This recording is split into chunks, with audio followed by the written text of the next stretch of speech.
निकल गए। अरे भैया हेमंत क्या करता है यार?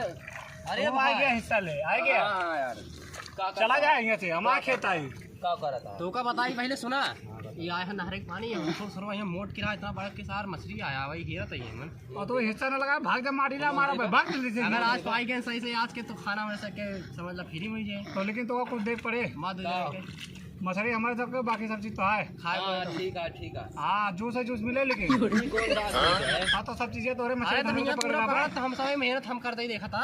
अरे यार समझा करा अरे देखा गाँव में यही रुका पे मछली फिर पकड़ ले। पहले ही बात सुना जानता है बतावा।